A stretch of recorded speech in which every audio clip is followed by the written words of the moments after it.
Bismillahirrahmanirrahim. In the name of Allah, the most gracious, the most merciful. Respectable teachers, today we are going to discuss phonics on advanced level. Before this, आपको मालूम है कि हम phonics को letters के ज़रिए alphabet में जो लेटर्स 26 लेटर्स मौजूद हैं, हमने उनकी phonics को डिस्कस किया। लेकिन आज हम अल्हम्दुलिल्लाह वो पोर्शन डिस्कस करने जा रहे हैं जो हमारे डिक्शनरी कंसल्टेशन में काम आएगा, क्योंकि डिक्शनरी फॉलो करती है उन सिंबल्स को जो कि यहाँ पर मौजूद हैं। मेरे पहले कॉलम में आप देख सकते हैं कि इस कॉलम में मैंने सिंबल्स को यूज़ किया है, दूसरे कॉलम में रेफरेंस वर्ड्स हैं।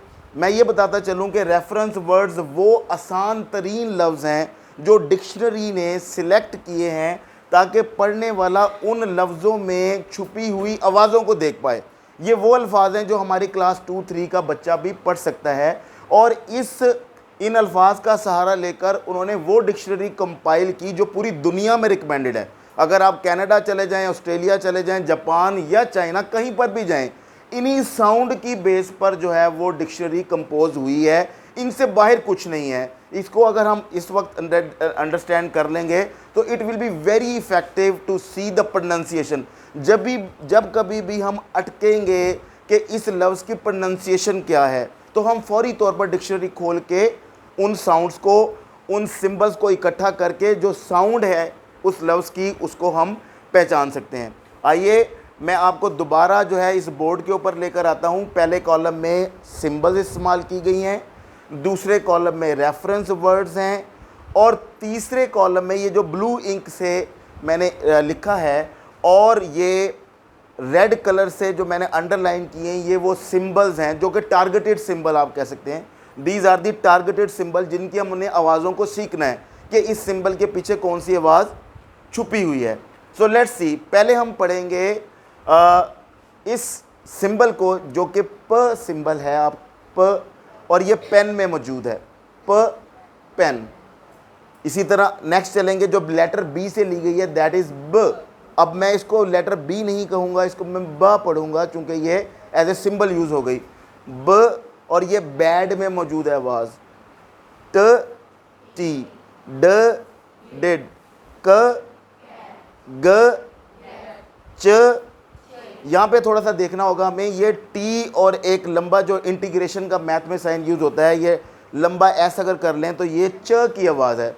जब भी डिक्शनरी में ये सिंबल यूज़ होगी, जो कि आगे मैं रेफरेंस वर्ड में डिस्कस करूँगा, वो आप देख सकते हैं ये च की जो है वो अलामत है, इसके पीछे च की आवाज़ जो है वो छुपी हुई है, जो हमें चौक में मिलेगी, चैप्टर में मिलेगी, जो भी इस तरह की आवाज़ें हैं चेयर में मिलेगी, वो इसी सिंबल से स्टार्ट होंगी। इसके बाद ये आप देख सकते हैं ये डी और एक और 3, जिस तरह मैथ में 3 लिखते हैं, उनको इकट्ठा करके एज ए सिंबल उसने यूज़ किया। इसको हम ज सिंबल पढ़ते हैं, ज, जो कि जैम में मौजूद है। हमें यह भी फिक्र करने की ज़रूरत नहीं है कि इस सिंबल की आवाज़ क्या है, हम वर्ड देख सकते हैं। आगे लिखा हुआ जो रेफरेंस वर्ड है वो हम बखूबी पढ़ सकते हैं कि ये जैम लिखा हुआ है। It's not a big deal कि हम इसको जैम जब हम पढ़ लेंगे तो हमें पता लग जाएगा कि जो स्टार्टिंग साउंड है वो ज की है। इसी तरह फ या और फॉल में वो आवाज़ है, व वैन में है। आगे चलते हुए जो बाकी मानदा जो आवाज़ें हैं, ये थीटा की, जो मैथ में सिंबल यूज़ होती है, theta, cosecant theta, sine theta, tangent theta वगैरह, ये थीटा की आवाज़ उसने थे की आवाज़ को, जो कि हमें इस रेफरेंस वर्ड थिन में मिलेगी।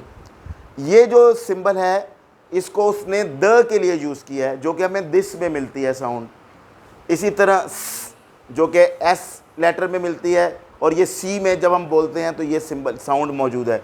जब हम जू बोलते हैं तो उसमें ये सिंबल जेड की जो लेटर है उसको जी सिंबल के तौर पर यूज़ किया गया है, जी साउंड के तौर पर यूज़ किया है। और इसी तरह ये लॉन्ग एस की तरह जो है ये श के लिए, जब भी डिक्शनरी श की अलामत प्रोड्यूस करना चाहेगी तो यहाँ से वो इस सिंबल का सहारा लेगी, और वो शू में मौजूद है। जब हम शू बोलेंगे ऑटोमेटिकली, इसी तरह ह हैट में, म मैन में, न नाव में, और ये इंग जो आप थोड़ी टेल सी नीचे बनी हुई है, ये इंग साउंड को रिप्रेजेंट करता है जो हमें सिंग में मिलती है। ल लेग, र, रेड, और ये जे, जो जे लिखा हुआ है ये या की अलामत है, याद रखिएगा। ये बहुत थोड़ा सा हमें कंफ्यूज होते हैं बाज़ हमने। ये जो लेटर जे है ये इंग्लिश डिक्शनरी में या की अलामत देता है, जो कि हमें यस में मिलती है। और आखिरी जो कॉन्सोनेंट साउंड है वो, जो कि हमें वेट में मिलती है।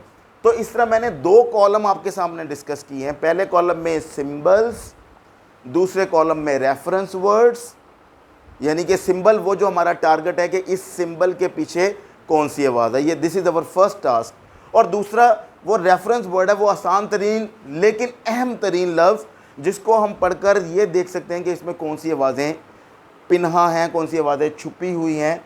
और एक और मैं बात यहाँ पे बताता चलूँ कि जितनी लफ्ज़ के अंदर आवाज़ें होंगी उतनी ही सिंबल यूज़ होंगी, और वो मिलेंगी हमें तीसरे कॉलम में। इस तीसरे कॉलम को हम कहते हैं ट्रांसक्रिप्शन। ये एंगुलर लाइंस आप देख सकते हैं, इस लाइन के अंदर जो अलामात लिखी हैं वो आवाज़ों का काम देंगी, वो लेटर्स का काम नहीं देंगी, वो लिखने का नहीं बल्कि पढ़ने का काम देंगी। और पढ़ना जब हमने होता है आवाज़ की मदद से, हम साउंड की मदद से हम वर्ड को पढ़ते हैं, और जब हमने लिखना होता है तो हम जब कन्वे करना होता है हम लिखते हैं। बट फॉर रीडिंग हमें आवाज़ को पहचानना है, सौती असरात देखने हैं कि इसमें आवाज़ कौन सी है। तो ये तीसरा कॉलम जो है ये हमारा ट्रांसक्रिप्शन का है। पहला कॉलम, लेट मी रिपीट, ये हमारा सिंबल्स का है। दूसरा कॉलम रेफरेंस वर्ड्स का है। रेफरेंस वर्ड्स क्योंकि ये वो मुंतखब अल्फाज हैं जिनके अंदर ये सिंबल्स की आवाज़ें छुपी हुई हैं। और तीसरा, ये जो रेफरेंस वर्ड्स हैं ये कितनी आवाज़ों पर मुश्तमिल हैं। और आसान बात, हमें पता है ये पेन है, ये बैड है, ये टी है, ये डिड, सो ऑन, हमें पता है, लेकिन इसके अंदर कितनी आवाज़ें हैं उसने इसको और बाइफरकेट किया, इसको और डिवाइड कर दिया, इसको और क्लियर कर दिया। उन्हीं आवाज़ों को पढ़ना, उन्हीं सिंबल्स को पहचानना हमारा काम है। So let's have a look. आप देख सकते हैं पेन में जब हम स्लो मोशन में पेन बोलते हैं तो वो है प, ए और न। तीन आवाज़ें हैं, दो कॉन्सोनेंट साउंड है, स्टार्टिंग कॉन्सोनेंट है और एंडिंग कॉन्सोनेंट है, और बीच में जो है वो वावल साउंड है ए की। लेकिन हमारा जो टारगेट है वो इस वक्त जो है हमारा कॉन्सोनेंट साउंड है, वो स्टार्टिंग है प। इसको मैंने रेड से अंडरलाइन भी किया है, तो आप देख सकते हैं प, ए और न। आगे चलें, लिखा हुआ है बैड। बैड, आप गौर करें, बैड में ब, ए और ड, तो ये ब सिंबल, ये ए और ये ड, इस तरह ये लफ्ज़ बना बैड। टी, अगरचा यहाँ पर तीन लेटर्स लिखे हुए हैं, लेकिन अगर आप गौर करें तो इसमें तीन लेटर्स में तीन आवाज़ें नहीं हैं, आवाज़ें दो हैं, एक है ट और दूसरी है ई, यानी कि एक कॉन्सोनेंट साउंड है और दूसरी वावल साउंड है। So that is T. इसलिए दो सिंबल्स यूज़ हुई हैं ट्रांसक्रिप्शन में, ट और ई, दैट मेक्स टी। डिड, ड, ये ड और ये ई, ये डिड। शॉर्टेस्ट वावल साउंड दरमियान में है, स्टार्टिंग में भी कॉन्सोनेंट साउंड है और एंड में भी कॉन्सोनेंट साउंड है। सो हमारा टारगेट साउंड है डी। इसी तरह आप कैट को देख लें, कैट में हमें तीन आवाज़ें मिलेंगी, क, ए और ट, तो क, ए और ट। इसी तरह आगे चलेंगे, गेट में तीन आवाज़ें हैं, ग, ए, ट। आगे चलते हैं, चेन। आप देख रहे हैं चेन में 5 लेटर्स हैं। चेन लिखने में, ये लिखने में जब हम देखते हैं ये 5 लेटर्स हैं, लेकिन इसके अंदर आवाज़ें 3 हैं। कौन सी भला? च, ए और न। So we can see this is chain. ये स्टार्टिंग च है जो मैंने रेड से अंडरलाइन की हुई है, और ये ए साउंड है जो कि वावल साउंड है, और ये न, ये भी एक कॉन्सोनेंट साउंड है। इसी तरह जैम, 3 लेटर्स हैं और 3 ही आवाज़ें हैं, ज, ए और जैम। फॉल, लेटर्स 4 हैं लेकिन आप गौर करें आवाज़ें 3 हैं, फ, ओ और ल। So this is fall. Likewise van, van में 3 हमारे पास साउंड हमें मिलती हैं, व, ए और न। इसी तरह आगे बढ़ते हुए थिन, ये एक रेफरेंस वर्ड लिखा हुआ है, जब हम थिन में देखते हैं हमें 3 आवाज़ें मिलती हैं जो कि इन सिंबल से कन्वेड हैं, थ, ई और न। आगे चलेंगे, दिस, 3 आवाज़ें, द, ई, सी में दो आवाज़ें स और ये ई, इसको हम स कह के भी या स कह के भी हम कर सकते हैं, दैट इज कन्वेड सी। जू दो आवाज़ें ज और ऊ, जू। शू में चार लेटर हैं लेकिन दो आवाज़ें, आप गौर देखें, श और ऊ, दिस इज शू। विजन वि व ई ज और न, विजन। हैट तीन आवाज़ें ह ए ट, हैट। मैन तीन आवाज़ें न ए न। नाव में दो आवाज़ें न और आओ, ये एक डिफ्थोंग है। डिफ्थोंग में आपको मुख्तसरन यहाँ पे बताता चलूँ, वो आवाज़ें जो दो आवाज़ें हमें मिक्स्ड मालूम होती हैं, हम इसको सेपरेट नहीं कर सकते, उनको कहते हैं डिफ्थोंग। दो आवाज़ें डिफ्थोंग, जो कि हमें बॉय में मिलती है, टॉय में मिलती है, नाव में मिलती है, इस तरह की बातें जो आवाज़ें जुड़ी हुई हैं, जो कि हमें नाव में मिल गई है। आगे चलेंगे, सिंग स ई और ये इंग, सिंग। लेग ल ए और ग, लेग। रेड र ए ड और ये ड साउंड, रेड। य यस में य ए और स, और वेट में तीन आवाज़ें वो ए ट। तो हम देख सकते हैं कि इन रेफरेंस वर्ड से हमने वो आवाज़ें जो कि इसमें मौजूद हैं, इनको इन सिंबल्स में देखा, जो कि अंडरलाइन भी की हुई है, हमारी टारगेट साउंड है। दोबारा रीकैप के तौर पर बताऊंगा कि कॉन्सोनेंट आवाज़ें वो हैं जिसमें हम अपने माउथ ऑर्गन्स को यूज़ करते हैं।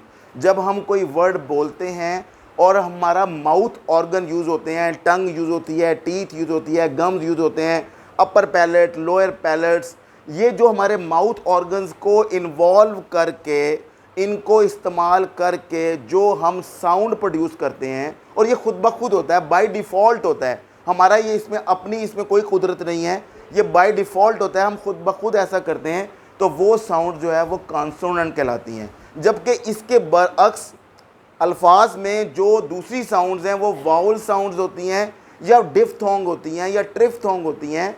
ये वो आवाज़ें हैं जो बराह रास्त हमारे हलक से आती हैं, हम इसमें अपने माउथ ऑर्गन यूज़ नहीं करते। चूँकि अल्फाज की खूबसूरती ये होती है कि इसमें कॉन्सोनेंट साउंड्स और वाउल साउंड मिक्स्ड होती हैं।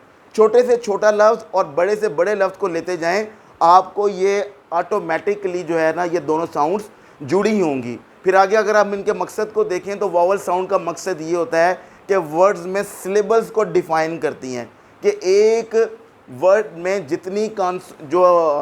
जितनी वावल साउंड होंगी, आप देखें ये पेन है, इसमें एक वावल साउंड है तो एक सिलेबल है। अगर मैं बोलता हूँ चैप्टर, इसमें दो वर्ड्स हैं तो दो ही वावल साउंड्स होंगी। इसी तरह आप इस एनालिसिस को कर लें कि वावल जो साउंड का मकसद जो है वो वर्ड्स को कंपोज करना भी है और उनको सिलेबल्स में बांटना भी है, उनको सिलेबल्स में डिफ़ाइन भी करना है। तो आज के इस लेक्चर में हमने कॉन्सोनेंट साउंड्स को देखा, उनके जो अलामात यूज़ होती हैं, ये 24 वो अलामात हैं। ये वाली जो अलामात हैं, ये वो अलामात हैं जो डिक्शनरी में वर्ड्स को कंपोज करने के लिए काम आती हैं। इसके अलावा जो 23 साउंड्स हैं वो वावल साउंड्स हैं, जो इन अल्फाज में आपको कहीं कहीं वो भी दरमियान में कहीं नज़र आ रही हैं, वो मैं सेपरेटली लेक्चर में डिस्कस करना चाहूँगा। But this was the sounds that were consonant sounds that we studied in the first column. वो अलामात क्या हैं, वो ये हैं, और वो अल्फाज रेफरेंस वर्ड जिसको मैंने कहा वो दरमियान वाला कॉलम है, द मोस्ट इम्पॉर्टेंट। और तीसरा कॉलम वो है जिसमें इन रेफरेंस वर्ड्स की आवाज़ों को तोड़कर सिंबल की मदद से जो है वो लिखा गया है। So this is also another important column. तो इन तीन कॉलम की मदद से थोड़ी सी रियाजत, थोड़ी सी मशक के साथ हम डिक्शनरी जिसमें लाखों अल्फाज छुपे हुए हैं, हर लफ्ज़ की अगर वो प्रोनंसिएशन देती है तो उसकी एक ख़ास वजह है कि क्योंकि प्रोनंसिएशन ओवर जनरलाइज रूल को फॉलो नहीं करती, हर लफ्ज़ का अपना एक प्रोनंसिएशन निकल सकता है। उस वर्ड की करेक्ट प्रोनंसिएशन क्या है हम खुद भी जान सकते हैं और अपने बच्चों को भी आगे वो बता सकते हैं कि ये जो प्रोनंसिएशन है इस वर्ड की क्या है। तो हम दूसरों के ऊपर डिपेंडेंसी कम कर सकते हैं और ख़ुद सेल्फ सफिशिएंट होकर सिर्फ इन तीन कॉलम्स की मदद से हम प्रोनंसिएशन को, डिक्शनरी को सही मानों में सीखना जो है वो सीख सकते हैं और उसका इस्तेमाल कर सकते हैं. So this was today's lecture. I hope it has conveyed my message, and in the next video that is regarding vowel sound, I'll bring the vowel sound, and then when you will combine it, आप उसको as a whole जो है वो बेहतर अंदाज से समझ सकेंगे. Thank you very much. This was Afsar Ahmad on YouTube channel. Please take care of yourself and the people you are around. Allah Hafiz.